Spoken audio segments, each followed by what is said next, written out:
मैं आपसे क्षमा मांगना चाहूँगा कि अभी तक आप लोग का वेल्डिंग वाला पोर्शन को मैं अपलोड नहीं किया हूँ, है ना। मैं थोड़ा बिजी चल रहा है, आप लोग का 3 क्लास में, उसके अलावा थोड़ा बहुत काम है मेरा, उसके वजह से मैं कर नहीं पा रहा हूँ। कल मैं सोचा था कि कर दूंगा, लेकिन कुछ वजह से, कुछ रीज़न की वजह से मैं कर नहीं पाया।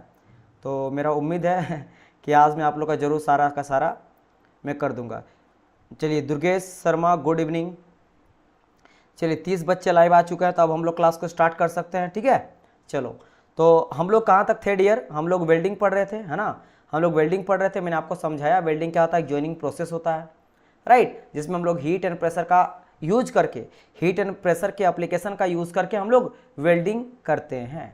इसका कुछ हम लोग एडवांटेज के बारे में बात किए, जैसे किसी भी तरह मटेरियल को ऐड कर सकते हैं, किसी शेप का कर सकते हैं, स्ट्रक्चर बड़ा से बड़ा बन सकते हो, कॉम्प्लिकेटेड बना सकते हो, स्किल का कोई जरूरत नहीं है, लीक प्रूफ जोन मिलता है। लेकिन कुछ मेरा डिसएडवांटेज था, जैसे पावर सप्लाई चाहिए कॉस्टली, और कुछ स्पेशल टूल का रिक्वायरमेंट है, साथ ही साथ कुछ मेरा हेल्थ हजार्डियस और इन्वायरमेंट के लिए भी थोड़ा खतरनाक है। वाई? बिकॉज गैस फ्यूम्स जो निकलता है वो आपके एयर पोल्यूशन भी करता है। ये समझे थे। फिर वेल्डिंग के बारे में हम डिस्कस किए थे, सेकेंडरी प्रोसेस कैसे, इसके बारे में समझाया। एडिशनल प्रोसेस कौन होता है, सेकेंडरी कौन सा होता है, यानी सब्ट्रैक्शन, एडिशनल और जीरो प्रोसेस के बारे में बात किए थे, राइट।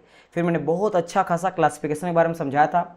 यहाँ से क्वेश्चन बनते हैं, जिसे हम लोग को पढ़ना है जॉइनिंग में atomic bonding. Atomic bonding basically permanent joint होता है, जिसमें solid, liquid and allied process आया जाता है। सबका मैंने एग्जाम्पल के थ्रू से आप लोग को समझाने का ट्राई किया था। इसके अलावा मैंने कहा था जॉइंट के बारे में कि जॉइंट कितना तरह का होता है, जिसे हम लोग जॉइंट दो पीसेस को जोड़ने के लिए अगर कोई फिलर मटेरियल का यूज़ नहीं कर रहे हैं, कोई तीसरा ऐसा मटेरियल का यूज़ नहीं कर रहे हैं जिसको मेल्ट करके, जैसे मान लो इन दो पीस को जोड़ रहे तो बीच में कुछ खाली जगह रहेगा ना, उस कैविटी को भरना पड़ेगा यहाँ पे। तो उसको भरने के लिए अगर हम लोग तीसरा कोई मटेरियल का यूज़ नहीं कर रहे, उसको कहा जाता है ऑटोजीनस वेल्डिंग या ऑटोजीनस जॉइंट। बेसिकली जॉइनिंग कर रहे तो ऑटोजीनस, है ना, जिसमें spot welding, friction resistance welding, friction welding आता है। इसमें वही चीज़ है, एक पार्ट को स्पीड घुमाते हैं, दूसरा को उसके सटा के रखते हैं, तो फ्रिक्शन की वजह से मोलिक्यूल्स वाइब्रेट करने लगता है, सरफेस को छोड़ता है, और थोड़ा बहुत जब गर्म हो जाता है तो उसको प्रेशर अप्लाई करके उसको ज्वाइन हो जाता है। जैसे आपका करता कौन है? लोहार करता है। लोहा आप लंबा दिए, इसको बोलना कि भाई इसको पीट के चादर जैसा कर दो, वो गर्म करता, पीट के कर देता है। तो उसमें कोई फिलर मटेरियल यूज नहीं करता है, कोई दो चीज को ज्वाइन करने के लिए भी गर्म करके ज्वाइन कर देता है, राइट। चलिए ये सभी चीज था। होमोजीनियस का बात की जाए, फिलर मटेरियल यूज करेंगे सेम मटेरियल का, जो मान लो ये दोनों का दोनों मेरा कास्ट आयरन का है, तो हम लोग तीसरा जो मटेरियल यूज करेंगे इसको ज्वाइन करने के लिए, वो भी कास्ट आयरन का ही होगा। और हेट्रोजीनियस में क्या, फिलर मटेरियल यूज तो करेंगे लेकिन बेस मटेरियल से वो डिफरेंट रहेगा, जिसमें सोल्टिंग और ब्रेजिंग एग्जांपल है। हम लोग ज्वाइन करते किसी और पार्ट्स को और यूज करते ज्वाइन करने के लिए कुछ अदर ही मटेरियल को। ये सब देखे थे। जी सर, कंज्यूमेबल वाले रिवाइज करवा दीजिए, ठीक है। कंज्यूमेबल इलेक्ट्रोड वाले मैं रिवाइज करवा देता हूँ, है ना। फिर यहाँ पे बात करते हैं हम लोग, क्या, यहाँ से देख लो।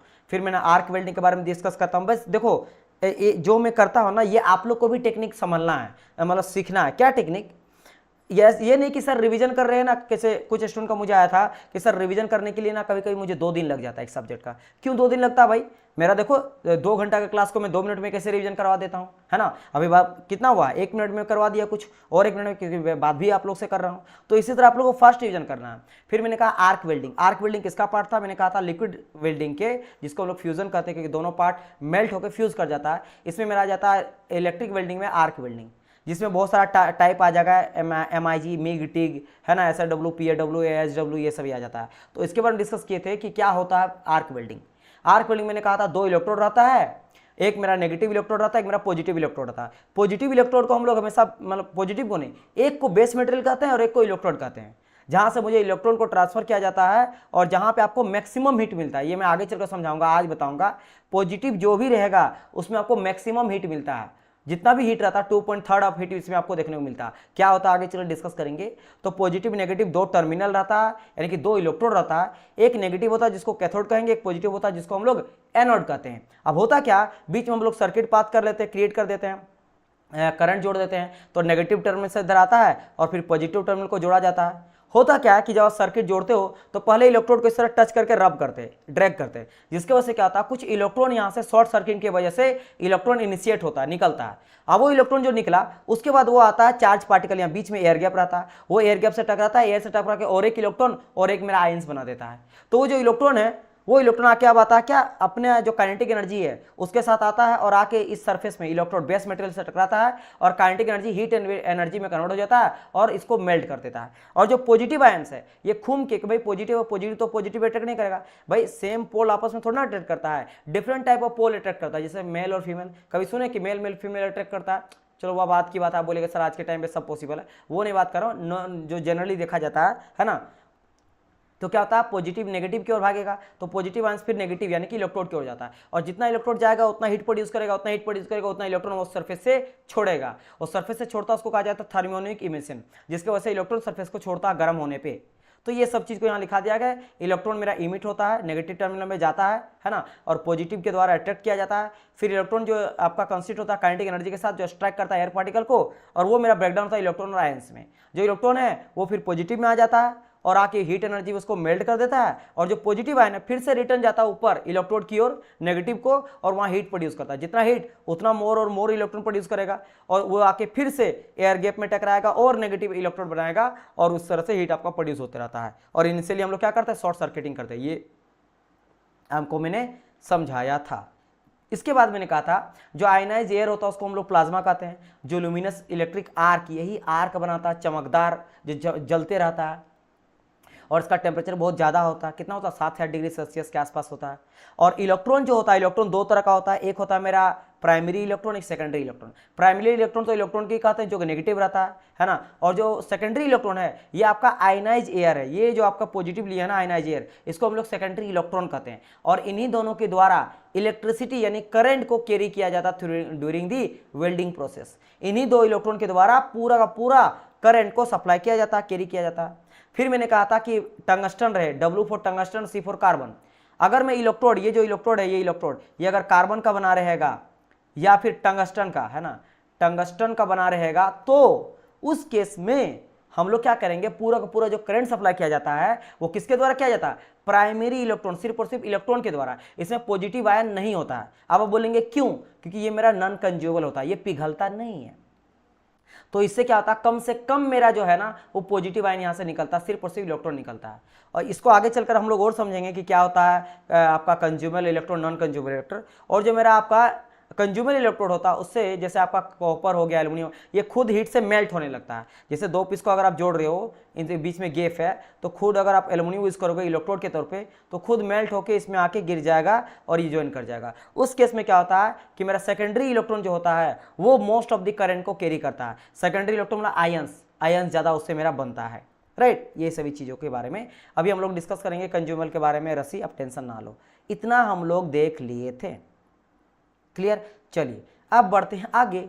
फिर मैंने कहा था आर्क के बारे में कि आर्क जो होता है मेरा इलेक्ट्रिक डिस्चार्ज बिटवीन दो पॉइंट के बीच का होता है। मतलब दो इलेक्ट्रोड है ना, यहाँ पे एक इलेक्ट्रोड ये रहा इलेक्ट्रोड, एक वर्कपीस रहा। वर्कपीस को भी इलेक्ट्रोड कहते हैं। इलेक्ट्रोड क्या है, जिसमें चार्ज रहता है पॉजिटिव या नेगेटिव, उसको इलेक्ट्रोड कहते हैं। तो दोनों इलेक्ट्रोड के बीच में आर्क आपका डेवलप होता है ना। इलेक्ट्रिक डिस्चार्ज है, इलेक्ट्रिक का डिस्चार्ज होता है ना, उधर से निकलता है, इलेक्ट्रॉन इधर आता है। ये बेल शेप का रहता है, घंटा जैसा रहता है, आप देख सकते हो घंटा जैसा दिखाई देगा। और अगर मैं बात करता हूँ कि आर्क जनरेट करने के लिए बेसिक क्या रिक्वायरमेंट होता है, ज़्यादा वोल्टेज का, ज़्यादा करंट का, या दोनों ज़्यादा या दोनों लो। तो माय डियर स्टूडेंट, हम लोग को करंट ज़्यादा चाहिए होता है। करंट लो वोल्टेज में भी आप वेल्डिंग कर सकते हो, करंट का हाई होना इंपॉर्टेंट है। समझे मेरी बात कि नहीं, करंट हाई चाहिए होता है, वोल्टेज लो भी रहेगा तो काम चल जाएगा। तो high current and low voltage is required during the welding. इसीलिए कहा जाता है कि बताइए during welding process voltage drop occur और नॉट। तो आपको याद रखना कि यहाँ पे वोल्टेज ड्रॉप होता है। ड्रॉप करने का मतलब अगर ज़्यादा वोल्टेज भी आ रहा है तो वहाँ पे अगर ड्रॉप भी कर गया तो कोई फर्क नहीं पड़ता है। क्यों, क्योंकि इसको लो वोल्टेज ही चाहिए होता है। नहीं होगा तो करवाएंगे हम लोग को, है ना, क्योंकि मुझे लो वोल्टेज। क्यों बर्बादी करोगे पैसा का, आपके पास ज़्यादा पैसा नहीं हुआ ना। आप ऑब्वियसली बात है, कोई भी जो आप मैन्युफैक्चर करो अपने लिए तो कर नहीं रहे हो, मार्केट के लिए कर रहे हो।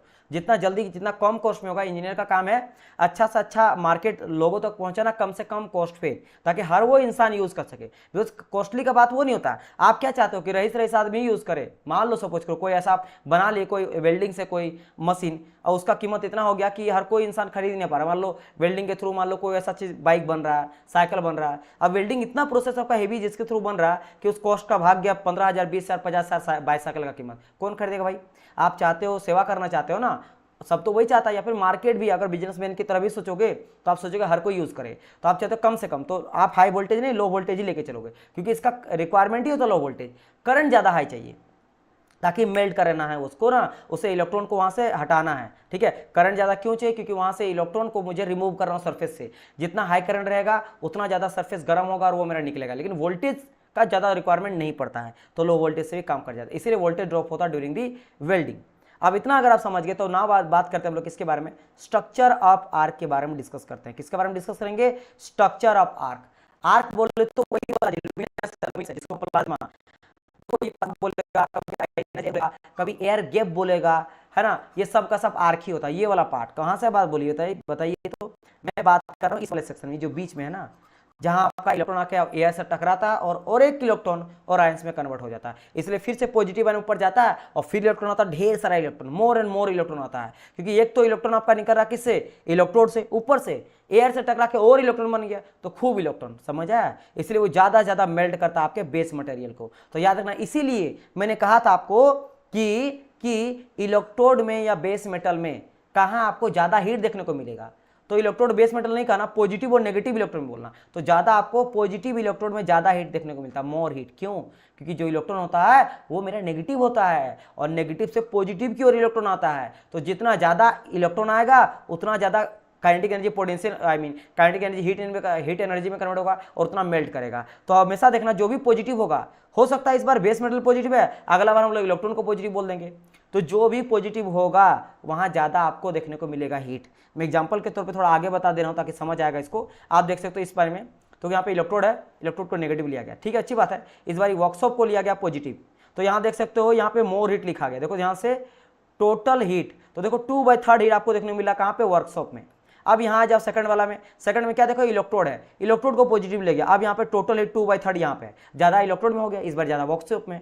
तो मेनली आप ये नहीं पकड़ना कि सर इलेक्ट्रोड में ज्यादा हीट मिलता है या फिर वर्कशॉप में, आपको ये सॉरी वर्कशॉप में बोल रहा हूँ, वर्कपीस में पकड़ना है कि कौन सा इलेक्ट्रोड को पॉजिटिव लिए हैं, जो पॉजिटिव रहेगा उसमें ज्यादा हीट मिलेगा, यानी वो ज्यादा मेल्ट करेगा। क्यों मेल्ट करेगा, देखो टोटल हीट मेल्टिंग अकर, क्यों, क्योंकि भाई ज्यादा इलेक्ट्रॉन जो आ रहा है वो जाके काइनेटिक एनर्जी के साथ आ रहा है और हीट एनर्जी में कन्वर्ट हो रहा है, तो जितना ज्यादा जिधर से इलेक्ट्रॉन आएगा, भाई इलेक्ट्रॉन अगर निकलेगा नेगेटिव है तो यहीं से इलेक्ट्रॉन निकल के पॉजिटिव में आएगा, हीट के साथ हीट लेके आएगा, इसको मेल्ट करेगा।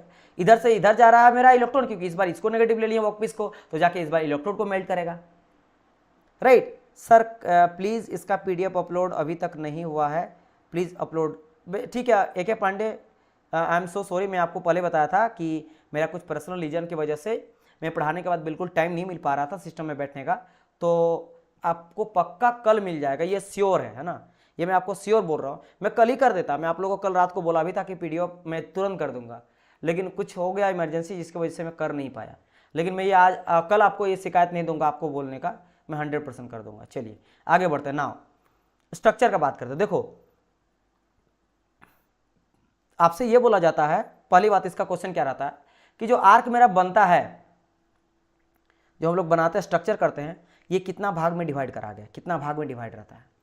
तो देखो ये बेसिकली अगर बात करेंगे ना तो 5 बेसिकली पार्ट होता है, 6 भी नहीं 5 होता है। कौन कौन सा, एक होता है मेरा कैथोड स्पोर्ट, अभी मैं समझाऊंगा, एक होता है कैथोड स्पोर्ट होता है, एक कैथोड स्पेस होता है, एक आर्क कॉलम होता है, एक आपका एनोड स्पेस होता है और एक एनोड स्पोर्ट होता है। अब ये क्या होता है समझो, और एक क्या समझे कि ड्यूरिंग आर्क जब होता है तो यहाँ पे वोल्टेज मेरा ड्रॉप करता है, वोल्टेज ड्रॉप करता है, तो पूरा का पूरा यहाँ से लेकर यहाँ तक मेरा वोल्टेज ड्रॉप करते रहता, राइट। अब देखो कैसे ड्रॉप करेगा, यहाँ से यहाँ तक कैसे ड्रॉप करता है ये समझना। पहली बात, ये जो स्पोर्ट लिखे ना कैथोड स्पोर्ट एकदम सबसे स्टार्टिंग में, और एक लिखे एनोड स्पोर्ट, ये तो आप समझ ही रहे होंगे कि भाई साहब अगर मैं बात करता हूँ कि ये रहा मेरा इलेक्ट्रोड, ये इलेक्ट्रोड एक ऊपर में जो रेड कलर से मैं भी दिखा रहा हूँ ऊपर तरफ से, है ना, ये मेरा इलेक्ट्रोड है, और नीचे में एक इलेक्ट्रोड यहाँ रहेगा, एक इलेक्ट्रोड यहाँ रहेगा, तो जो मेरा नेगेटिव रहेगा उसको क्या बोलते हैं, उसको कहा जाता है मेरा कैथोड। तो ऊपर मेरा नेगेटिव है यानी कैथोड है ना, कैथोड है, और एक मेरा नीचे में पॉजिटिव होगा क्योंकि ये मेरा बेस मेटल है। और बेस कभी हम लोग डिस्कस करें यही वाला को कि मान के चलें कि मेरा इलेक्ट्रोड नेगेटिव है और बेस मेटल पॉजिटिव है, तो बेस मेटल को अगर मैं पॉजिटिव बोल देता हूं तो ये मेरा हो गया क्या, कैसा पॉजिटिव इलेक्ट्रोड, और ये हो गया मेरा नेगेटिव इलेक्ट्रोड, क्योंकि ये मेरा इलेक्ट्रोड है और ये मेरा बेस मेटल है, इस इलेक्ट्रोड को मैं बेस मेटल बोलता हूं। इतना क्लियर। तो वहां वैसा पॉइंट अगर मैं बात करूंगा कि क्या होता है सर कैथोड स्पोर्ट, वैसा स्पोर्ट जहां से आपका आर्क इनिशिएट होता है उसको आर्क इनिशिएट मतलब कि जहाँ से इलेक्ट्रॉन मेरा निकलता है ना, यहीं से तो इलेक्ट्रॉन देख सकते हो, इलेक्ट्रॉन मेरा निकल रहा है, इसमें आ रहा है ना, बीच में टकराता है एयर गैप से, तो जहाँ से आपका आर्क ओरिजिनेट होता है उसको कहा जाता है cathode space. Cathode sport space नहीं, आपका स्पोर्ट माना पॉइंट। ऐसा कौन सा पॉइंट आप देख सकते हो यहाँ रेड कलर से मैं दिखा रहा हूँ डॉट से, बड़ा सा डॉट से। जब मैं काम करता हूँ ग्रीन कलर से दिखा दे, तो ये जो आपका है, ये जो स्पॉट है इसको क्या कहा जाता है, इसको कहा जाता है आपका कैथोड स्पॉट, क्योंकि यहीं से आपका इलेक्ट्रॉन निकलता है। जब मेरा पाथ जब दे देते हो आप सर्किट में करंट पावर सप्लाई करते हो, पावर सप्लाई के बाद जो पहला इलेक्ट्रॉन निकलता है मतलब वहाँ से इनिशिएट होता है, वही आपका होता है कैथोड स्पेस, कैथोड स्पोर्ट। बार बार स्पेस बोल रहे हैं, कैथोड स्पोर्ट, क्योंकि स्पेस अलग होता है। अब ये हो गया। अगर बात करते हैं नीचे में, जहाँ पे वॉल्यूम इसको ले लिया गया, सॉरी आपका दे दिया वोल्टेज ले लिया गया सपोज करो, और यहाँ पे ले लिया गया कुछ V2 आपका इसका वोल्टेज है, V1 V2, तो यहाँ पे ड्रॉप करा, V1 V2 से बीच में घट रहा वोल्टेज, ठीक है। अब देखो कहानी, V2 में नीचे अगर आ जाता है तो यहाँ पे अगर बात करेंगे तो यहाँ पे स्पोर्ट है, इसको कहा गया एनोड स्पोर्ट। एनोड स्पोर्ट क्या होता है, जहाँ पे आपका आके वो जो इलेक्ट्रॉन जो आया ना, बीच में आपका एयर गैप, ये पूरा का पूरा यहाँ से लेकर यहाँ तक क्या है, ये आपका यहाँ से लेकर एयर गैप है, जहाँ से आपका इलेक्ट्रोड आया और टकराया और इलेक्ट्रॉन बना और आयन बना, आयन फिर से वो आप पॉजिटिव आयन सब जा रहा है मेरा, जाकर टकरा रहा है इलेक्ट्रोड से, और नेगेटिव वाला इलेक्ट्रोड जो है आगे हीट आ रहा है, तो जिस जाके टकरा के जहाँ पे काइनेटिक एनर्जी के साथ आ रहा है और जाके यहाँ टकराने के बाद हीट एनर्जी प्रोड्यूस कर रहा है, वो स्पोर्ट जहाँ से पहला आके टकरार हीट हुआ, मेल्ट करने के लिए जो इनिशिएट किया, उसको गर्म किया इस बेस मेटल को, उसको कहा जाता है एनोड स्पोर्ट। एनोड क्यों, क्योंकि पॉजिटिव है, कैथोड क्यों, क्योंकि नेगेटिव है। स्पोर्ट मतलब वो पॉइंट जहाँ से इलेक्ट्रॉन निकल रहा और जहाँ के टकरा रहा, वो हो गया क्लियर, ये दो पॉइंट क्लियर हो गए, ठीक है। अब जैसे कि मैंने कहा कि इसके बीच में मेरा वोल्टेज ड्रॉप करता है, तो पहला यहाँ से लेकर कहाँ तक, देखो यहाँ से यहाँ तक एक कर्व जो है ना बढ़ते जा रहा बढ़ते जा रहा बढ़ते जा रहा बढ़ते जा रहा बढ़ते जा रहा है ना, ये वहाँ तक स्पेस आता है, इसको कहा जाता है मेरा क्या, कैथोड वोल्टेज ड्रॉप। देखो ये आ जाता है मेरा कैथोड स्पेस कहा जाता है सेकंड वाला। अब आ गया कैथोड स्पेस। कैथोड स्पेस में क्या होता है, पहला मेरा वोल्टेज ड्रॉप करता है, पहला मेरा क्या था, वोल्टेज ड्रॉप करता। तो इसका नाम कैथोड स्पेस क्यों पड़ा, क्योंकि कैथोड स्पोर्ट से निकल के आता है, तो उसी के आसपास कर देंगे, रीजन होता है ना, उस नाम का आसपास लगा देते हैं। तो चूंकि कैथोड स्पोर्ट है, वहीं से निकला, उसके बाद ही वोल्टेज ड्रॉप करा, इसलिए कहा गया कौन सा स्पेस, वोल्टेज ड्रॉप करता है तो इसको स्पेस कहते हैं। और चूंकि कैथोड से वोल्टेज ड्रॉप कर रहा है तो उसको कहा जाता है कैथोड स्पोर्ट से, तो कहा जाता है कैथोड स्पेस वोल्टेज ड्रॉप, या कैथोड स्पोर्ट इन शॉर्ट में कहते हैं, क्या कहते हैं, कैथोड स्पेस या फिर voltage drop, cathode voltage drop. ये हो गया कहां से कहां तक का कहानी, यहां से लेकर यहां तक का कहानी हो गया। अब इसके बाद क्या होगा, इसके बाद ज्यादा एक्सपेंड करता और बढ़ता है, या फिर एक समझ लो कि ये मैक्सिमम का यहां तक आता है, इसके बाद ये धीरे धीरे घटता है, मैक्सिमम पॉइंट जाने के बाद अब ये घटने लगता है। तो जो मैक्सिमम आर्क मिलता है वहां से यहां तक है ना, मैक्सिमम आर्क मिलता है, तो वहां पे जो वोल्टेज ड्रॉप करता है इसको कहा जाता है मेनली, जहां पे आर्क मेनली मेन आर्क कहां पे रहता है, मैक्सिमम जो लुमिनस रहता है इस वाले पॉइंट पे रहता है, मैक्सिमम लुमिनस इस पॉइंट में रहता है, इसलिए इसका नाम पड़ा आर्क वोल्टेज ड्रॉप। तो ये होता है आर्क कॉलम की तरह, कॉलम की तरह है ना, कॉलम की तरह है, तो आर्क कॉलम वोल्टेज ड्रॉप, जिसको आर्क कॉलम भी कहा जाता है, तो ये हो गया आर्क कॉलम। अब इसके पास नीचे में क्या था, मेरा एनोड स्पेस था, तो यहां भी नीचे साइड में मेरा वोल्टेज ड्रॉप करेगा, तो इस पे मैं क्या बोलूंगा, एनोड स्पेस बोलेंगे, फिर एनोड वोल्टेज ड्रॉप कहेंगे। तो कुल मिलाकर आपको दिमाग कैसे याद कैसे रखना है, एक तो सर कैथोड, बस एक याद रखना कैथोड से है ना, एक रखना एनोड से।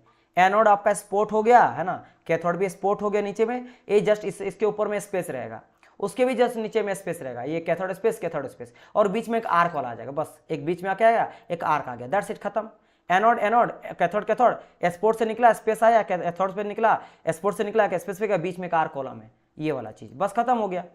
और ये पूरा अगर कोई बोलेगा आर्क लेंथ किसको बोलेंगे, तो यहां से लेकर यहां तक, इसी के बीच में तो आर्क हो रहा ना, जो बेल शेप का है ना, ये यहां तक, इसको कहेंगे total arc length, total arc length इसको हम लोग कह देंगे, बस हो गया खेल खत्म। अब यहां समझो थोड़ा सा कैथोड स्पेस क्या होता है।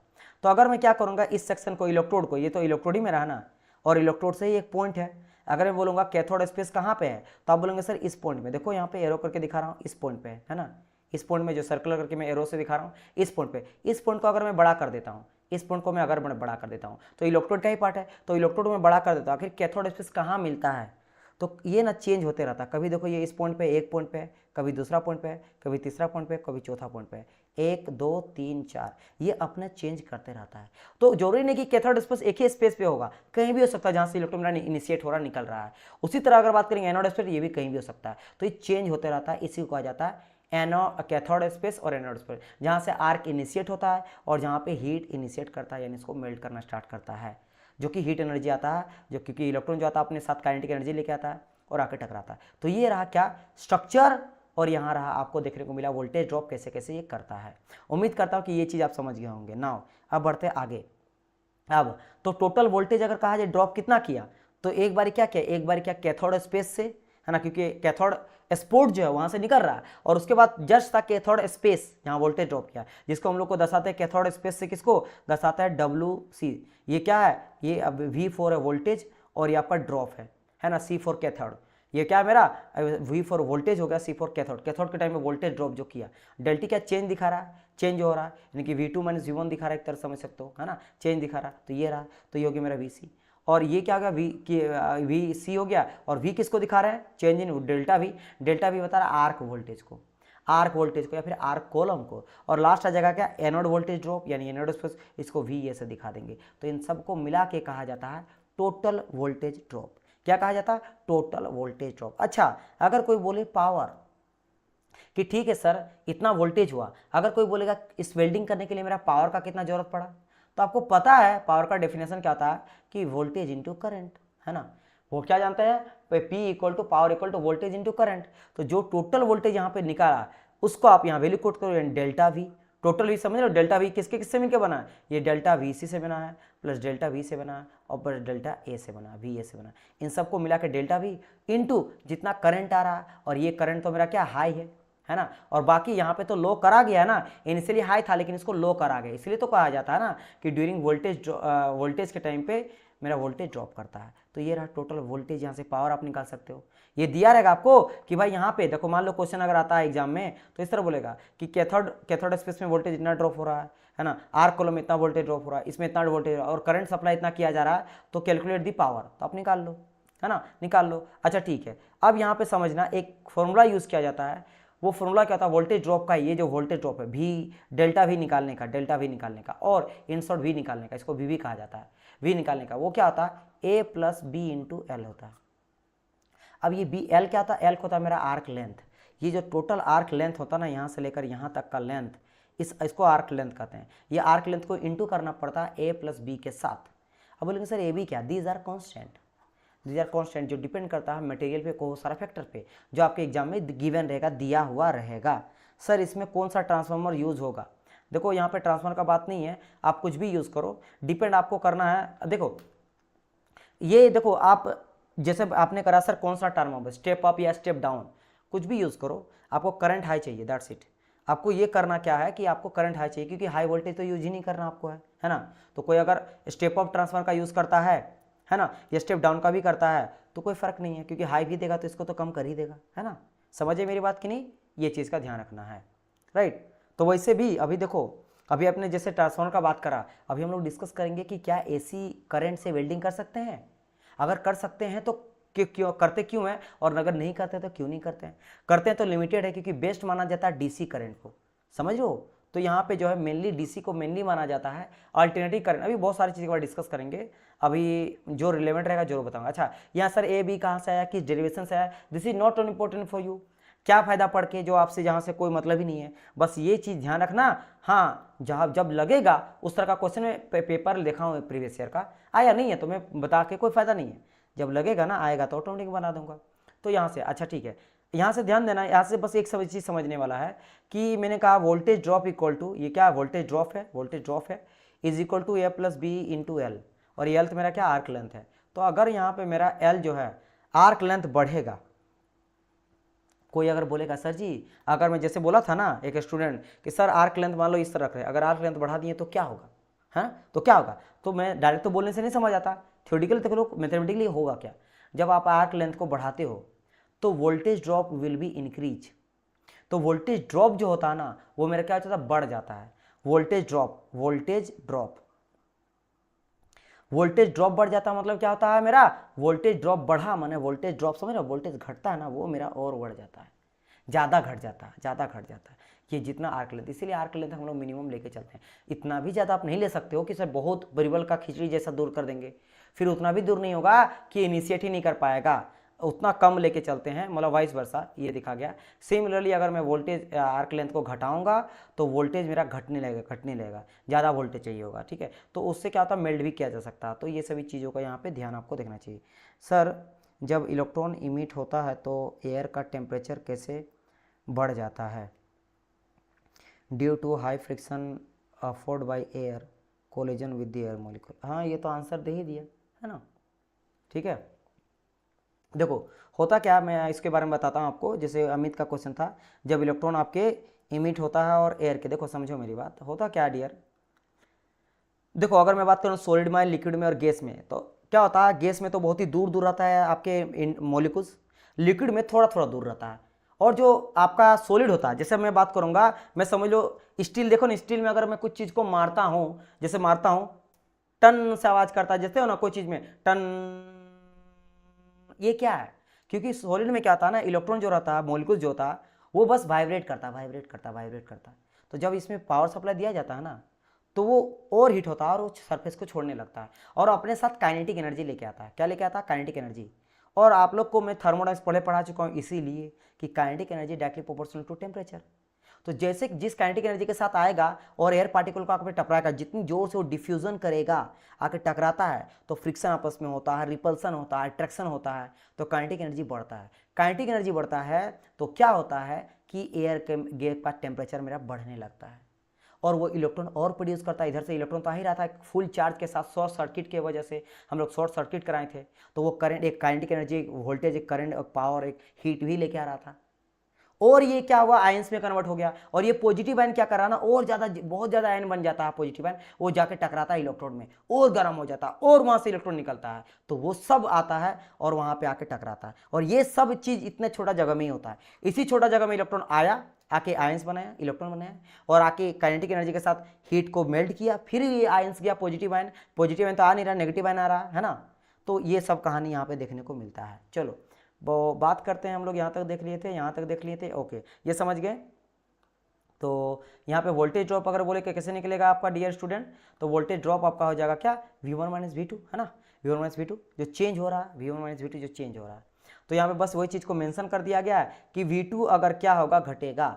अगर V2 मेरा घटेगा, V2 बोले तो ये रहा V2 जो लो वोल्टेज है, लो वोल्टेज अगर बढ़ेगा तो पहला वोल्टेज मेरा बढ़ेगा। इसका मतलब क्या है कि V1 माइनस V2 मेरा बढ़ेगा, तो लेंथ ऑफ आर्क मेरा क्या होगा, बढ़ेगा। मतलब आर्क लेंथ अगर बढ़ रहा है तो वोल्टेज ड्रॉप घट रहा है, वोल्टेज ड्रॉप घट रहा है, इसका मतलब क्या, V2 और घट रहा है। V2 अगर ज़्यादा घटेगा और V1 अगर मेरा क्या होगा, बढ़ेगा, तो डिफरेंस ज़्यादा पड़ेगा, मतलब और घटेगा और वोल्टेज कम होगा, जितना कम होगा उतना आर्क लेंथ मेरा बढ़ते जाता है। समझ है मेरी बात की नहीं? चलिए इतना चीज़ को ध्यान रखना, समझो जितना पास करेंगे उतना ज़्यादा आपको देखने को मिलेगा आर्क लेंथ, कम करोगे थोड़ा तो कम देखना आर्क लेंथ, ठीक है। चलिए अब बात करते हैं पोलैरिटी का। दो तरह का पोलैरिटी का यूज करेंगे और अभी फिलहाल हम लोग बात करेंगे इसके लिए ओनली डायरेक्ट करंट के लिए, डीसी करंट के लिए। अच्छा कोई बोलेगा कि सर जी अगर मैं वेल्डिंग करता हूं तो मेरे लिए क्या ज़्यादा बेस्ट सुटेबल करंट है, एसी या डीसी? तो डियर स्टूडेंट जो आइडियल होता है ना वो होता है डीसी करंट। क्यों, अभी डिस्कस करेंगे। क्योंकि डीसी करंट में आप जो चाहते हो, जैसे कभी आप चाहते हो क्या हो, क्योंकि डीसी करंट का क्या होता है, पहले ये तो आपको बच्चा से पता है कि डीसी करंट जो डायरेक्ट करंट होता है वो करंट एकदम वेरी नहीं करता, एकदम स्ट्रेट जाता है, इसलिए कहा जाता है डीसी करंट ज़्यादा खतरनाक होता है। एसी करंट जो क्या था, वो अल्टरनेटिव करंट जो होता है वो मेरा साइनोसोडियल जाता है इस तरह से, माना half cycle positive half cycle negative. माना कभी कभी क्या होगा, ये मेरा ज़्यादा हीट देगा और कभी नेगेटिव देगा, तो कुछ मेल्ट ही नहीं कर पाएगा। और हम क्या चाहते हैं कि इलेक्ट्रोड जैसे मैं नेगेटिव लिया हूँ और वर्कपीस को पॉजिटिव लिया हूँ, इट मीन्स मैं चाहता हूँ कि वर्कपीस मेरा मेल्ट हो। मान लो दो पीस को आप जोड़ना चाहते हो और चाहते हो कि इसी को मेल्ट करके और इन दोनों पीस के बीच में हम लोग क्या कर देंगे, वेल्ड कर देंगे। तो कब होगा, जब पूरा वेल्डिंग करो हर टाइम पे मेरा पावर ज़्यादा मिले किस पे, ज़्यादा हीट आपको मिले किस पे, वर्कपीस में। ये कब होगा, जब हमेशा इलेक्ट्रोड में कम हीट मिलेगा। ये तब होगा जब आपका करंट जो रहेगा वो वेरी करेगा नहीं तब। लेकिन अगर क्या होगा, कभी इसको ज़्यादा कभी इसको ज़्यादा, कभी इसको कभी इसको कभी इसको कभी इसको, इसके वजह से क्या होगा, प्रॉपर तरीके से आप वेल्डिंग नहीं कर पाओगे। That's why DC current is more suitable in case of welding process. Sir more the voltage drop more will be the current, हाँ एज पावर इज कॉन्स्टेंट, बिल्कुल सही बात है। करंट तो है ही आता है, more will the current and arc length directly proportional to voltage drop, बिल्कुल सही। वही समझाने का बात वही बात था कि देखो ना यहाँ पे ये रहा मेरा आर्क वोल्टेज, यहाँ पे ये आर्क वोल्टेज देखो इंक्रीज कर रहा है ना, ये इंक्रीज कर रहा है, आर्क वोल्टेज बढ़ रहा मतलब घट रहा, समझ रहे हो ना। Voltage drop basically voltage drop ना घट रहा है जितना आर्क लेंथ बढ़ रहा है, तो आपका क्या है वो डायरेक्टली प्रोपोर्शनल है। ठीक है, चलिए हाँ ये बोल सकते हो वोल्टेज ड्रॉप भी directly proportional to arc length, और वोल्टेज ड्रॉप ना वोल्टेज ड्रॉप जितना कर रहा है, ठीक है, जो V2 है वो घटते जा रहा है। अच्छा पोलैरिटी में आ जाते हैं। अभी फिलहाल इसके बारे में बात करें डीसी करंट, समझ गए एसी डीसी में क्या अंतर होता है, अभी और डिस्कस करेंगे। अभी हम लोग एसी के बारे में डिस्कस करने वाले हैं और डीसी के बारे में बात करते हैं। डीसी के बारे में पोलैरिटी मतलब क्या होता है कि आप क्या लेके चलते हो, इलेक्ट्रोड पॉजिटिव और नेगेटिव। चलिए फिर आप लोग यहाँ पे डिस्कस करना स्टार्ट कर दिए हैं ना। चलिए तो बात क्या कर रहे हैं हम लोग डियर स्टूडेंट, स्टेट, ये देखो पोलैरिटी दो तरह का होता है, एक होता है मेरा स्ट्रेट पोलैरिटी और एक होता है मेरा रिवर्स पोलैरिटी। दो तरह का पोलैरिटी होता है ना, दो तरह का पोलैरिटी पाया जाता है। पोलैरिटी मतलब पॉजिटिव किसको ले रहे हैं किसको नहीं, समझ रहे हो, बस ये है कि आप इलेक्ट्रोड को पॉजिटिव मार रहे हो या फिर वर्कपीस को, क्यों मार रहे हैं अभी मैं डिस्कस करा रहा हूँ। तो एक होता है स्ट्रेट पोलैरिटी, एक होता है रिवर्स पोलैरिटी। तो जब मैं बात करता हूं स्टेट पोलैरिटी का, है ना, जब मैं बात करता हूं स्टेट पोलैरिटी का, तो स्टेट पोलैरिटी में क्या होता है my dear student, straight polarity को हम लोग डायरेक्ट बोलते हैं in short DCEN, direct current electrode negative. ये बहुत बड़ा स्टेटमेंट बोल के रेडी कर दिया, इसमें डायरेक्ट बोल दिया, इसमें ये बोल देना ना कि करंट हम लोग डायरेक्ट लेते हैं यानी डीसी करंट लेते हैं, पहली बात ये बोल दिया। और दूसरा चीज हम लोग इलेक्ट्रोड को नेगेटिव मानेंगे, ये बोल दिया कि आप इलेक्ट्रोड को क्या मानो, इलेक्ट्रोड को नेगेटिव मानो, इलेक्ट्रोड को। अभी प्लीज डिस्कशन मत करना, no boss just following words is saying, उसमें इलेक्ट्रोड, हाँ ठीक है प्लीज आप थोड़ा फोकस करो, फिर यहाँ फोकस नहीं करोगे लिखने में टाइम जाएगा, फिर समझ नहीं पाएगा प्लीज। हाँ बड़ा मेहनत करके मैं सभी चीज़ों को बहुत सुंदर सुंदर से और आसान भाषा में लिख के लाता हूँ ताकि आप सभी को ये चीज़ें समझ आए पूरी तरह से जो मैं समझाना चाहता हूँ, है ना। ये बहुत ही कॉम्प्लेक्स थोड़ा सा, इसको समझ लोगे, मैं बताऊंगा तो कॉम्प्लेक्स नहीं रहेगा, ये तो है, लेकिन थोड़ा ध्यान दे दो। हाँ मैं क्या करा कि स्टेट पोलैरिटी को क्या बोलते हैं, कब स्टेट पोलैरिटी को, जब मैं डायरेक्ट करंट यूज करता, दोनों में डायरेक्ट करंट यूज करेंगे तो कॉमन है, इसमें भी डीसी इसमें भी डीसी, क्योंकि बात ही करें हम लोग डायरेक्ट करंट का। बात सिर्फ ये ध्यान रखना है स्टेट पोलैरिटी में हम लोग इलेक्ट्रोड को नेगेटिव लेते हैं। फिर बोलेंगे सर स्टेट क्यों माने, स्टेट माने इसलिए क्योंकि यहाँ पे मेरा जो वर्कपीस रहता है ना वो मेरा पॉजिटिव रहता है, क्योंकि यहां देखो लिखा गया इलेक्ट्रोड नेगेटिव, इलेक्ट्रोड को नेगेटिव ले लेंगे। और इलेक्ट्रोड हम लोग किसको मानते हैं भाई, आप बोलेंगे सर दोनों तो इलेक्ट्रोड ही होता है, वर्कपीस को भी इलेक्ट्रोड मानते हैं, लेकिन मैंने कहा जनरली हम लोग इलेक्ट्रोड किसको बोलते हैं, इलेक्ट्रोड बोलते हैं एक आप जो नेगेटिव रहता है, मतलब इलेक्ट्रोड जो नेगेटिव नहीं है, मतलब अधिकतर हम लोग वर्कपीस को जो है वर्कपीस को हम लोग मान के चलते हैं, मतलब दूसरा वर्कपीस को इलेक्ट्रोड मान के चलते हैं, जिसको मेल्ट करवाना है या जिसको ज्वाइन। अच्छा कोई अगर बोले सर दोनों के इलेक्ट्रोड है तो वर्कपीस किसको बोलेंगे, आप वर्कपीस उसको कहेंगे ना जिसको आपको ज्वाइन करना, बस ये ध्यान रखना, जिसको आपको जोड़ना है उसको वर्कपीस बोल के चलो, ठीक है। तो जब मैं बोल दिया यहाँ पे कि डायरेक्ट करंट इलेक्ट्रोड नेगेटिव, तो यहाँ पे इलेक्ट्रोड को नेगेटिव लेके चलना है, और जब मैं बोलूँगा डायरेक्ट करंट इलेक्ट्रोड पॉजिटिव, तो यहाँ पे इस बार इलेक्ट्रोड को पॉजिटिव लेके चलना है। तो बात बोलेंगे कि सर इसका क्या मतलब हुआ, क्या मतलब हुआ कि यहाँ पे हम लोग इलेक्ट्रोड को नेगेटिव ले रहे हैं। इसका मतलब ये डियर स्टूडेंट कि आप तो ये जानते ही हैं कि अगर मैं एक बारी इलेक्ट्रोड को मैं क्या करता हूँ ना, एक पूरा पेंट कर देता हूँ ना, ये मैं इलेक्ट्रोड मेरा रेड कलर से, अगर मैं इलेक्ट्रोड को नेगेटिव ले लिया, इसका मतलब यू नो दैट कि अब मेरा इलेक्ट्रॉन कहाँ से निकलेगा, इलेक्ट्रोड से निकलेगा, क्योंकि भाई करंट क्या होता है, नेगेटिव होता है, इलेक्ट्रॉन के प्रवाह को ही तो करंट कहते हैं ना, इलेक्ट्रॉन के फ्लो को। तो इलेक्ट्रॉन मेरा निकलेगा कहाँ से, इलेक्ट्रोड से निकलेगा, और जाएगा कहाँ पे, इलेक्ट्रॉन अगर पॉजिटिव से नेगेटिव से निकलेगा पॉजिटिव की ओर जाएगा, और वर्कपीस को मैं पॉजिटिव माना हूँ क्योंकि इसको नेगेटिव माना हूँ, तो अब वर्कपीस के जाएगा यहाँ से। अब होता कहानी ये है कि जब इलेक्ट्रोड को नेगेटिव ले लेते हैं तो खुद सोचो, इलेक्ट्रोड से इलेक्ट्रॉन निकलेगा, बीच में एयर गैप आएगा, उससे टकराएगा, फिर और इलेक्ट्रॉन आएगा, और सब इलेक्ट्रॉन मिलके जाके वर्कपीस में जोर से काइनेटिक एनर्जी के साथ धक्का देगा, और काइनेटिक एनर्जी हीट एनर्जी में कन्वर्ट होगा, और ज्यादा हीट कहाँ मिलेगा, आप बोलेंगे सर जी मोर हीट, ज्यादा से ज्यादा हीट कहाँ मिलेगा, मुझे मिलेगा वर्कपीस में। क्यों कि कहीं ना कहीं बीच में जो आर्क है एक तरह से आग ही तो है, तो कहीं ना कहीं आग का इफेक्ट पड़ेगा मेरे इलेक्ट्रोड में भी, भले उससे कम हीट लगेगा लेकिन हीट उसमें मिलता है ना। आप अगर आग के सामने रहोगे जलोगे नहीं, लेकिन गर्मी तो लगेगा ना। तो इलेक्ट्रोड से चूंकि इलेक्ट्रॉन निकल रहा है और एयर में भी जो इलेक्ट्रॉन बना वो सब मिलके जाके वर्कपीस में टकरा रहा है, तो ज्यादा हीट आपको मिलता है वर्कपीस में। तो अब बात करते हैं, ठीक है सर ये भी समझ गए, फिर भी समझ नहीं आया कि इलेक्ट्रोड को नेगेटिव क्यों लिए। माय डियर स्टूडेंट, जब आपको वर्कपीस को मेल्ट करना रहेगा तब आप डायरेक्ट करंट इलेक्ट्रोड नेगेटिव को लोगे, क्योंकि जैसे आपके दिमाग में लगेगा, जैसे मान लो कोई आपको वेल्डिंग करने के लिए दिया और आपको बोलेगा कि सर जी ये दो मेरा वेल्डिंग पीस है, इसको सर वेल्ड कर दिए, तब आप बोलेंगे अच्छा कैसे वेल्डिंग करना, अगर मैं इन दोनों पीस को पिघाल दूं बीच में, इस दोनों को बीच में गला के, दोनों को गला के, जैसे ना दो प्लास्टिक को गला लेते हैं आग से और जोड़ देते हैं, हम लोग करते हैं ना, दोनों को जड़ाएं, मान लो कभी कभी क्या होता है कोई पोर्टल को या कोई चीज प्लास्टिक को करना है तो ऐसे गलाए, हीट ले आए और ऐसे जोड़ दिए, तो आपने क्या करा, वर्कपीस को वेल्ड करके जोड़ दिए। लेकिन वो बोलेगा देखो भाई यहाँ पे मुझे वर्कपीस को नहीं जोड़ना है। क्या बोलेगा, मुझे वर्कपीस को जो है ना वो नहीं जोड़ना है। ठीक है, समझ आए कि नहीं, वर्कपीस को नहीं जोड़ना है। एक second, TIG carbon electrode no filter use, हाँ वर्कपीस को नहीं जोड़ना है। तो हम लोग करेंगे क्या, तो इसी दोनों को मेल्ट करेंगे और मेल्ट करके आपस में जोड़ देंगे। मुझे लगा कहीं गलत से चीज़ नहीं लिख दी है नोट्स प्रिपेयर के टाइम पे, ये चीज़ हो जाता है। तब आप करोगे वर्कपीस को यूज, वर्कपीस को यूज करोगे। दूसरा चीज़, जब आपका वर्कपीस मेल्ट होगा तो कोई बोलेगा पतला पतला पीस को जोड़ के दो स्टील का, तो बोलेंगे भाई पतला पीस नहीं हो पाएगा। क्यों, क्योंकि हम लोग जो वेल्डिंग कर रहे हैं ना वो डायरेक्ट करंट इलेक्ट्रोड नेगेटिव से कर रहे हैं। तो सर हम लोग ना इलेक्ट्रोड को नेगेटिव मान के चले हैं और वो ज़्यादा से ज़्यादा हीट मेरा वर्कपीस को देगा। तो अगर पतला पीस लेके करेंगे ना वेल्डिंग सर, वो गला देगा उसको क्या करें, मेल्ट करके गल के राख हो जाएगा। तो सर थोड़ा थिक प्लेट लो ना, ज़्यादा बेटर है। या फिर वैसा मेटल को लो या ऐसा एलॉय को लो, कास्टिंग करो, सॉरी वेल्डिंग करो जिसका थर्मल कंडक्टिविटी थोड़ा हाई रहे, तो आप ये लेके चलोगे। अब समझ आ गया ना।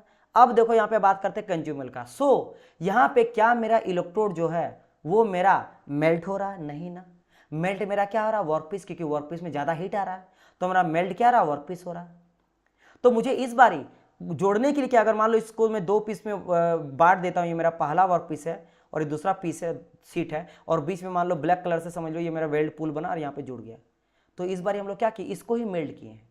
तो क्या पे इलेक्ट्रोड को मेल्ट करने वाला लेंगे कि इलेक्ट्रोड गर्म होकर खुद मेल्ट होकर टिपकने लगे, टपक टपक के वो गिरे, नहीं चाहते हो। यानी कि इस बार जो हम लोग इलेक्ट्रोड के लिए हैं वो कैसा इलेक्ट्रोड है, वो मेरा नॉन कंज्यूमेबल है। कंज्यूम मतलब खूब मेल्ट होके, अगर ये दो पीस है, दो पीस के बीच में जोड़ना चाहता हूँ, बीच में थोड़ा गड्ढा है ना, गड्ढा को मैं मेल्ट करके जोड़ना चाहता हूँ, तो कभी कभी क्या करते हैं इलेक्ट्रोड लेते हो, खुद गर्म होकर टप टप गिरने लगता है और यहाँ पे आके भर जाता है। तो इस बार आप ये नहीं करोगे। क्यों, क्योंकि इलेक्ट्रोड को नेगेटिव माना है, उसके अंदर कम हीट है, वो मेल्ट हो ही नहीं पाएगा, वो मेल्ट हो ही नहीं पाएगा। आप ऐसा किए हो, आप ऐसा करे हो ना कि ज्यादा हीट मेरा वर्कपीस में पड़े, मतलब ये वर्कपीस खुद मेल्ट होकर आपस में ज्वाइन हो जाएगा, खुद वर्कपीस मेल्ट होकर आपस में ज्वाइन हो जाएगा। यानी इस बार जो हम लोग इलेक्ट्रोड को यूज करेंगे वो मेरा नॉन कंज्यूमेबल इलेक्ट्रोड रहेगा, कंज्यूम नहीं होने वाला है। तो अब हम लोग ऐसा इलेक्ट्रोड को ढूंढेंगे कि भाई कौन ऐसा इलेक्ट्रोड है जो बहुत हाई टेम्परेचर में काम करता है, जो मेल्ट नहीं करता। तो यही आ जाता है मेरा टीआईजी, यानी कि टंगस्टन इनर्ट गैस वेल्डिंग। तो टीआईजी याद रखना, टीआईजी में जो हम लोग यूज करते हैं ना इलेक्ट्रोड, वो मेरा नॉन कंज्यूमेबल होता है। मतलब टीआईजी जो टंगस्टन होता है, टंगस्टन आपको पता होना चाहिए कि टंगस्टन जो होता है ना, टंगस्टन को हम लोग स्टेनलेस स्टील बनाने में यूज किया जाता है। क्यों, ताकि उसका हाई मेल्टिंग टेम्परेचर बढ़े, वो जल्दी मेल्ट ना हो। समझ आया। तो ये मेरा मेल्ट नहीं करता। आप बोलेंगे सर एक टेम्परेचर सबका होता है, उसका तो मेल्ट कर ही जाएगा, लेकिन जिसके लिए वेल्डिंग करते हैं, जिस कंपोनेंट के लिए, उसके लिए टीआईजी मेरा उसका टेम्परेचर मेल्ट नहीं करता है। दूसरा कार्बन आर्क वेल्डिंग एक बार हो गया। कार्बन आर्क वेल्डिंग जो होता है लिख दिया गया, देखो carbon arc welding, tungsten inert gas welding, इन सब में क्या होता है, कार्बन आर्क जल्दी मेरा गर्म नहीं होता, मेल्ट नहीं होता है। वो उसका काम क्यों करते हैं, उसका काम होता है क्या, जब भी आप इलेक्ट्रोड को लियो नेगेटिव, आप चाहते हो भाई देखो भाई तुम्हारा काम है बस मेरा ज्यादा इलेक्ट्रॉन वहां से निकालो, अपने से इलेक्ट्रॉन निकालो, एयर गैप के बीच में ज्यादा तुम आके टकराओ और बनाओ और मेरा वर्कपीस को मेल्ट करा दो, तेरा काम यही है बस, और तुम कुछ मत करो। वही करवाते हैं। तो बोलेगा अच्छा ठीक है भाई, तो मैं मेल्ट नहीं करूंगा, मैं अपने आप को मेल्ट होने दूंगा। क्यों, मेरे पास हीट ही ज्यादा नहीं बनेगा, क्योंकि मैं सारा हीट तो दे दे रहा हूं तुमको, वर्कपीस को दे रहा हूं। ठीक है, तो तुम ध्यान रखना कि तुमको ज्यादा हीट देंगे तो तुमको झेलना पड़ेगा, तो तुम थोड़ा थिक लेके चलना, नहीं तो तुमको गला देंगे, तुमको राख कर देंगे, जला के भस्म कर देंगे। समझ रहे हो ना। तो ये चीज कहानी हो जाता है। तो ये हो गया। अच्छा फिलर मटेरियल यूज करेंगे क्या भाई साहब, फिलर मटेरियल क्या होता है, फिलर मटेरियल को भी हम लोग मेल्ट करके टपकाते हैं, गला के डालते हैं। तो चूंकि यहाँ पे मेरा इलेक्ट्रोड कंज्यूमर है ही नहीं, और इलेक्ट्रोड को ही एज अ फिलर मटेरियल कहा जाता है, कभी एक्स्ट्रा भी यूज करते हैं, लेकिन इलेक्ट्रोड भी फिलर मटेरियल, मतलब इलेक्ट्रोड एज है, देखो इलेक्ट्रोड जो यूज कर रहे हैं हम लोग वो भी मेल्ट करके गिर रहा है, तो एक तरह से फिलर मटेरियल एक्स्ट्रा कोई रॉड यूज कर रहे हैं। याद करो फिलर मटेरियल मैंने क्या कहा था, यहां से ध्यान दोगे तो ये मेरा था, एक सेकंड कहाँ गया, हाँ ये देखो, एक सेकंड, हाँ यहाँ देखो, ये मैंने कहा था कि फिलर को मैंने 3 भाग में डिवाइड किया था। एक बार जब फिलर का यूज हम लोग करते ही नहीं है तो ऑटोजीनस, एक बार जब फिलर यूज करते हैं वो बेस मेटल के जैसा होता है, ये दोनों। और एक बार फिलर यूज किए थे लेकिन बेस मेटल के जैसा नहीं है, कोई और है। कास्टिंग कर रहे हो मान लो आयरन का, तो हम लोग स्टील का लिए हैं फिलर मेटेरियल। तो इन दोनों को क्या बोलेंगे, इन दोनों में मेरा कंज्यूमेबल इलेक्ट्रोड है, ये सब मेरा कंज्यूमेबल इलेक्ट्रोड में आ जाएगा, कंज्यूमेबल इलेक्ट्रोड में आ जाएगा। समझ है, अगर इलेक्ट्रोड यूज करेंगे तब बात कर रहे हैं, ठीक है। सर मीन्स इलेक्ट्रोड कंज्यूमेबल नहीं है तो उनकी लाइफ कितनी, देखो लाइफ का बात नहीं है डियर, लाइफ का बात नहीं है। लाइफ तो मान लो ये टाइम के साथ साथ हीट होगा, गर्म होगा, उसका धीरे धीरे प्रॉपर्टी आपका घटने लगेगा, और एक टाइम के बाद वो खत्म हो जाता है, काम करना छोड़ देता है। मतलब उसमें भी तो आ जाता है ना कई तरह का आपको मैकेनिकल आपका टीयर एंड वियर देखने को मिलता है, टूट होता, फूट होता, प्रॉपर्टी आपका धीरे धीरे हीटिंग की वजह से आपका धीरे धीरे उसका घटने लगता है, राइट।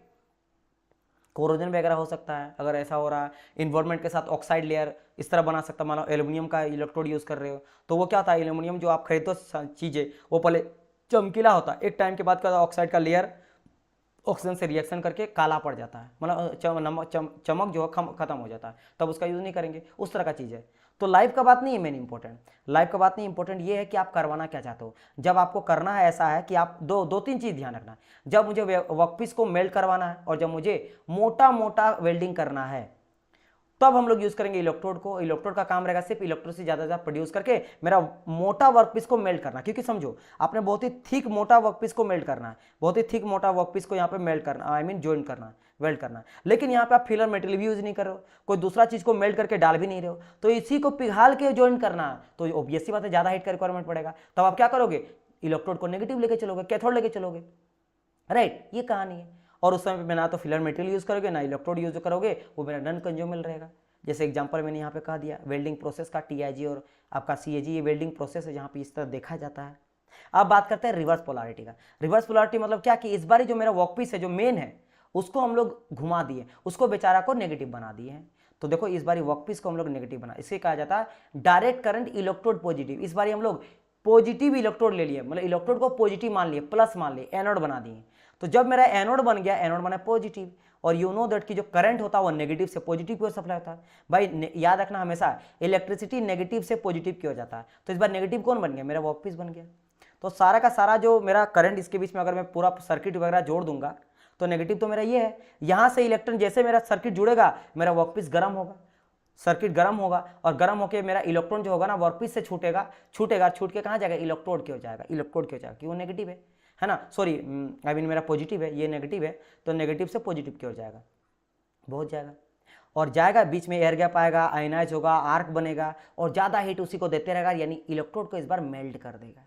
अब मेल्ट करके क्या होगा, दो पीस वर्कपीस को इस बार हम लोग जोड़ रहे थे ना, दो वर्कपीस को जोड़ रहे थे, इस बार जो मेरा वर्ल्ड को लिया गया है इलेक्ट्रोड वो मेरा कंज्यूमेबल होगा, क्योंकि ये अब इतना हीट इसमें आ गया ना, इतना हीट कि मेल्ट करके ये धीरे धीरे गिरने लगेगा इसके चारों, और इसके चारों में यहीं पे आके भर जाएगा और मेल्ट कर देगा। यानी इस बार जो है ना, इस बारी में क्या, जब मान लो कोई ऐसा चीज़ आपको बोला जाए, जैसा मान लो सोना को आप यहाँ क्या कर रहे हो, दोनों चीज़ को चिपका रहे हो, और सोना को बहुत ही प्रिसाइज वे में इसको आपका बनाया गया, कोई दो चीज़ को, कोई ऐसा आपका कंगन है मम्मी का मान लो जो कि बहुत ही कीमती है, और उसको बोला मेरा डिजाइन में बिल्कुल भी छेड़खानी नहीं होना चाहिए, ये बिल्कुल मेल्ट नहीं करना, क्योंकि इसमें डिजाइन भी है, क्योंकि मेल्ट तो चलो इसको भी करके जोड़ दोगे, उसमें डिजाइन को कुछ नहीं होना चाहिए, बीच में ऐसा वेल्ड करना। तो बोलेंगे नहीं नहीं ठीक है, तो आपको बोलेंगे सर जी मुझे ना इस बार जो वेल्डिंग करना है वो एक इलेक्ट्रोड लेंगे, मान लो सोना का ही ले लिए, सोना तो ये भी गोल्ड ले लिए, ये भी गोल्ड है और ये भी दोनों भी गोल्ड है ना, तो गोल्ड का आपने एक्स्ट्रा ऐसा इलेक्ट्रोड लिया जो मेरा कैसा पॉजिटिव है, मतलब वो खुद मेल्ट होगा, यानी इस बार जो मेरा रहेगा इलेक्ट्रोड वो कैसा रहेगा, मेरा कंज्यूमर ले लो, खुद मेरा मेल्ट होके वर्कपीस के बीच में आके आएगा और उसको मेल्ट करेगा। ये हो गया कहानी। करंट तो हाई लेते हैं, करंट हाई लेते हैं, वोल्टेज लो लेते हैं, ये तो पहले बात की है ना डियर।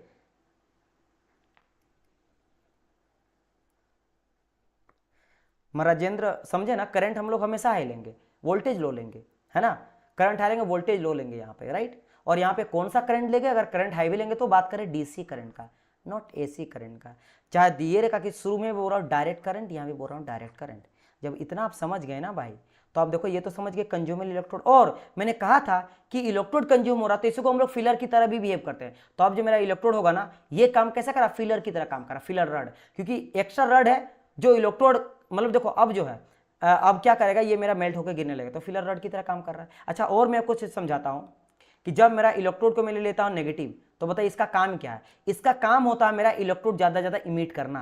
क्या काम है मेरा, इलेक्ट्रोड ज्यादा ज्यादा इमिट करना, इलेक्ट्रॉन ज्यादा ज्यादा इमिट करना। लेकिन जब मैं इलेक्ट्रोड को पॉजिटिव ले लिया हूं, अब तो इलेक्ट्रॉन इमिट नहीं करेगा, क्योंकि इलेक्ट्रॉन मेरा नेगेटिव से निकलेगा। तो इसका काम क्या है, इसका काम हो गया फिलर का काम, अभी फिलर रड की तरह बिहेव करेगा। लेकिन यहाँ पे फिलर रड की तरह बिहेव नहीं कर रहा था, ये कर रहा था एज ए इलेक्ट्रोड की तरह, जहां से इलेक्ट्रॉन मेरा निकल रहा था, इमिट कर रहा था। बाकी इलेक्ट्रॉन का अगर बात करें फ्लो, तो नेगेटिव से पॉजिटिव, इलेक्ट्रोड से वर्कपीस क्या आ रहा था, ये वर्कपीस से इलेक्ट्रोड की ओर जा रहा है। क्लियर, नेगेटिव से पॉजिटिव की ओर, नेगेटिव से पॉजिटिव की ओर, बस खेल कहानी हो गया खत्म। Current positive to negative flow होती है। देखो मेरा बात समझना, करंट आप बोल रहे हो पॉजिटिव से नेगेटिव को फ्लो करा, जब यहां से मेरा इलेक्ट्रॉन निकलेगा ना माय डियर स्टूडेंट, आप खुद बोलो चलो ठीक है फ्लो छोड़ दो, आप अगर इस तरह घुमा रहे हो तो मेरा बात समझना, यहां से मेरा क्या निकला, वो इलेक्ट्रिक सर्किट के थ्रू ये कनेक्ट होता है। यहां से मेरा जब करंट यहां से पास होता है, मान लो ठीक है करंट आया, करंट तो पूरा सर्किट में है ना, करंट देखो यहाँ पे करंट ज़्यादा इंपॉर्टेंट नहीं है। यहाँ देखो कि जो इलेक्ट्रॉन यहाँ से निकल रहा, करंट की वजह से जो टेम्परेचर बढ़ा मेरे इलेक्ट्रोड का, जो इलेक्ट्रॉन यहाँ से निकला वो कहाँ जा रहा है, तो नेगेटिव जो निकलेगा वो किसकी ओर जाएगा, किसकी ओर अट्रैक्ट होगा, वो जाएगा आपके पॉजिटिव की ओर। देखो यहाँ पे एक चीज ध्यान रखना, करंट आपको हाई देना है, बस ये ध्यान रखना पहला चीज। सेकंड चीज क्या ध्यान देना है कि एक बार सर्किट पूरा हो जाता है उसके बाद वहां से इलेक्ट्रॉन निकलता है, इलेक्ट्रॉन हमेशा निकलेगा इलेक्ट्रोड से, नेगेटिव वाले से, और अट्रैक्ट होगा पॉजिटिव की ओर। थर्मल कंडक्टिविटी मतलब जो है ना, हीट को ज्यादा पास जल्दी करता है उसको कहा जाता है थर्मल कंडक्टिविटी, है ना। तो अगर आप चाहते हो कि थिक प्लेट ले लोगे तो जल्दी मेल्ट आपका क्या करेगा, जल्दी से जल्दी वो मेल्ट नहीं करेगा। या हाई थर्मल कंडक्टिविटी लोगे तो जितना आपका हाई थर्मल कंडक्टिव रहेगा वो जल्दी मेल्ट, आपको मेल्ट होने से बचाना, क्योंकि ज़्यादा हीट मिल रहा है ऑफिस में, तो ज़्यादा थर्मल कंडक्टिव रहेगा तो जल्दी हीट को बाहर करेगा, जल्दी वो अपने अंदर हीट को बनाए नहीं रखेगा। थर्मल कंडक्टिविटी का मतलब वही होता है कि जल्दी हीट को बाहर करे। कोई अगर थर्मल कंडक्टिविटी वाला रहे तो जल्दी ठंडा हो जाता है, क्योंकि जल्दी हीट को बाहर करके क्या करेगा, वो ठंडा हो जाएगा। या उसके अंदर अगर हीट भी आ रहा तो जल्दी गर्म हो जाएगा, वो दोनों कहानी है ना। जल्दी हीट को निकालेगा भी, थर्मल कंडक्टिविटी है, हीट को जल्दी कंडक्ट करता, कहानी वो है। तो जल्दी हीट को कंडक्ट करेगा तो जल्दी ठंडा होगा, तो जल्दी मेल्ट नहीं होगा, है ना, आपको टाइम मिल जाएगा, वो कहानी है ना। तो इसमें अगर बात करेंगे तो यहाँ पे वर्कपीस, चूंकि मेरा वर्कपीस कैसा है, थिन यूज करेंगे ना, क्योंकि यहाँ से वर्कपीस में अगर बात करेंगे तो हीट बहुत ही कम है ना, हीट बहुत ही कम है, तो यहाँ पे थिन प्लेट लेके चलेंगे, क्योंकि इस बार तो यहाँ पे मुझे 1/3 का टोटल हीट मिल रहा है, यहाँ पे ज्यादा हीट मिल रहा है इलेक्ट्रोड पे, इसलिए तो वो मेल्ट कर रहा है। तो आप थिन प्लेट लो, कोई दिक्कत नहीं है ना, थिन प्लेट लो, कोई दिक्कत नहीं। ज्यादा अगर मोटा प्लेट लोगे तो वेल्डिंग करने में डिफिकल्ट हो सकता है, क्योंकि मेल्ट करके गिर रहा है, लेकिन यहाँ पूरा मेल्ट कर रहा है ना, पूरा वर्कपीस ही मेल्ट होकर जॉइंट हो जाता, तो अच्छी बात था, इसलिए थिक प्लेट भी चलता था, यहाँ पे थिन प्लेट लोगे। क्लियर। अब बोलेंगे सर जी अच्छा ठीक है, अगर मैं यहाँ पे भी ले लेता हूँ, यहाँ पे मैं थिक लूंगा तो क्या दिक्कत होगा। अगर थिक आप ले लोगे तो यहाँ पे ज्यादा हीट है नहीं, ज्यादा हीट आपको यहाँ पे मिल रहा है, तो जिसके वजह से जब वो आता है ना, तो आने के साथ वो फिर भाई ज्यादा वो गर्म नहीं है ना, जैसे वहां से निकला इलेक्ट्रोड से टपका या मेल्ट करके यहाँ कंज्यूम हो रहा, वैसे वो टेम्परेचर घटते जाता है, वो सोलिडिफाई होने लगता है। समझ आए मेरी बात की नहीं। तो ये कहानी हो गया। तो आप समझे नेगेटिव वाले में 1/3 मिलता है, यानी कि ये हीट जो है ना वो इलेक्ट्रिसिटी को प्रोड्यूस कर रहा है, यहाँ भी इलेक्ट्रिसिटी को करंट प्रोड्यूस कर रहा है, ज्यादा ये बेटर रहेगा, करंट इलेक्ट्रॉन्स को, है ना। और जो वर्कपीस है वहां पे मेरा 2/3 जो है ना, यानी टोटल हीट प्रोड्यूस हो रहा है, यानी यही मेल्ट कर रहा है। और यहाँ पे मेल्ट कौन कर रहा है, इलेक्ट्रोड को, क्योंकि यहाँ पे 2/3 मिल रहा है, तो ये मेल्ट मेरा कर रहा है। यहाँ पे इलेक्ट्रोड मेरा मेल्ट हो रहा है, यहाँ पे मेरा वर्कपीस मेल्ट हो रहा है। और एक कहानी अगर आप देखोगे ध्यान से तो आपको पता चलेगा, जो मैं आपको पहले समझाया था कि दोनों में गौर करो तो, कि किसमें ज्यादा हीट आपको मिल रहा है। तो ज्यादा आप देखोगे अगर ध्यान से तो आपको पता चलेगा कि सर जी यहाँ पे मेरा जो पॉजिटिव है ना, और यहाँ भी जो मेरा पॉजिटिव है ना, वही ज्यादा हीट रखा। देखो 2.3 है, 2/3 है, 2/3 है, 2/3 अधिकतर हीट आपको कहाँ मिला, पॉजिटिव जो है, और वो मेरा वर्कपीस भी हो सकता है, वो मेरा इलेक्ट्रोड भी हो सकता है। इंपॉर्टेंट ये है आप किसको कैथोड मान रहे हो, जो आपका कैथोड है वहां पे आपका पॉजिटिव रहेगा, वहां पे मोर हीट आपको देखने को मिलेगा।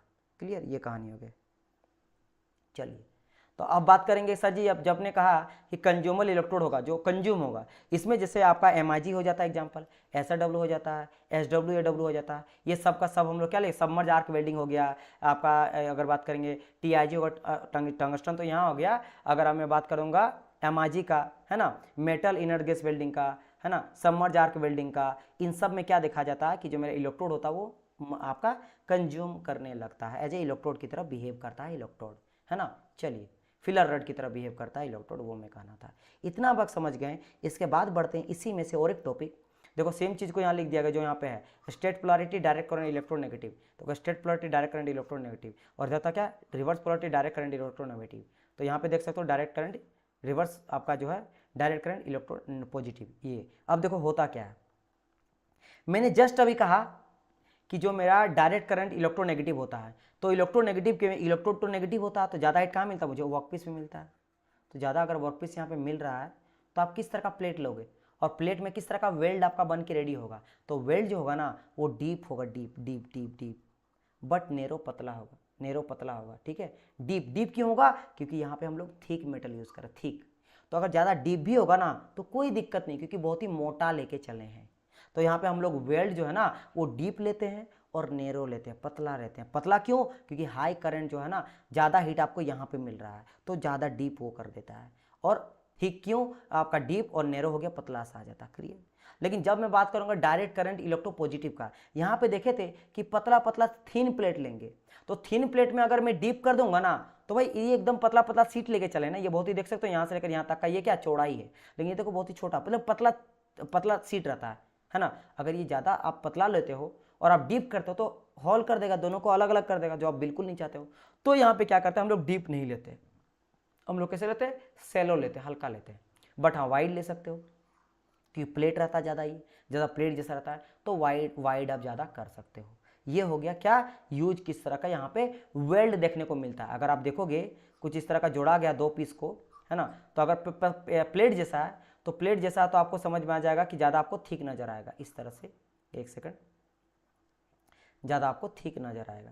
लेकिन अगर आप देखोगे कि दो मेरा है और वर्कपीस को माना गया क्या पॉजिटिव, तो उस केस में देखोगे एकदम छोटा छोटा, आपको ज़्यादा आपको देखने को क्या डीप तक जाएगा, हल्का हल्का देखने को मिलेगा। इससे आप पकड़ लेना कि अगर ज़्यादा फैला हुआ है ना तो वो मेरा क्या है, रिवर्स पोलैरिटी का है, ये मेरा स्ट्रेट पोलैरिटी का, ये कहानी हो गया।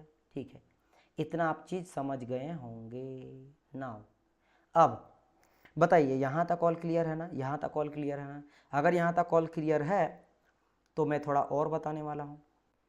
अच्छा हाँ, और कुछ चीज़ जान लें यहाँ पे, इलेक्ट्रोड जो होता है आपका जो भी डिपोजिशन होता है या कंजप्शन होता है ना, वो रेट का अगर मैं बात करूँगा वो मेरा कम होता है।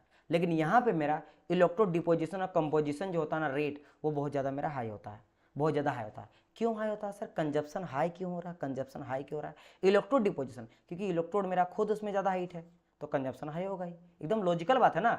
ज़्यादा हीट मेरा रिवर्स वाले में कहाँ मिल रहा है, इलेक्ट्रोड में मिल रहा है। तो अगर मेरा ज़्यादा इलेक्ट्रोड पे हीट मिलेगा तो ज़्यादा मेरा जल्दी ये गलेगा, तो मेरा ज़्यादा इलेक्ट्रोड का कंजप्शन होगा। इलेक्ट्रोड का कंजप्शन रेट क्यों होता है, क्योंकि यहाँ पे ज़्यादा हीट मेरा वर्कपीस पे है, इलेक्ट्रोड पास है ही नहीं, वो मेरा नॉन कंज्यूमल है, वो गल ही नहीं रहा है, तो यहाँ पे मेरा इलेक्ट्रोड का डिपोजिशन या कंजप्शन बहुत कम होगा। सिंपल सर, स्टेट पोलैरिटी में वर्कपीस इटसेल्फ मेल्ट होने नहीं, इटसेल्फ नहीं मेल्ट करेगा, आपको करंट वगैरह देना पड़ेगा, करंट के साथ वो सारा प्रोसेस होगा जो मैं आपको यहाँ समझाया था, ये सारा प्रोसेस होगा। कौन सा, ये सारा प्रोसेस आर्क जनरेट के लिए, क्योंकि हम लोग आर्क वेल्डिंग का डिस्कस कभी कर रहे हैं, तो आर्क वेल्डिंग में सारा प्रोसेस को फॉलो करेगा। आप सर्किट वगैरह जोड़ोगे, इलेक्ट्रोड जिसको आप माने वहां से हीट आए, आपका इलेक्ट्रोड निकलेगा, एयर पार्टिकल, एयर जो यहाँ पे आपका ल्यूमिनस होगा वो क्रिएट करेगा, वो आयंस बनाएगा, हाई काइनेटिक एनर्जी के साथ इलेक्ट्रॉन आएगा और वो आके वर्कपीस को टकराएगा, है ना। तो चाहे ये रहे या ये रहे, ये इसमें बात करेंगे तो इधर से इधर आ रहा है ना, सॉरी एक सेकंड, हाँ इधर से इधर आ रहा है, इसमें इधर से इधर जा रहा है, वही करेगा, है ना।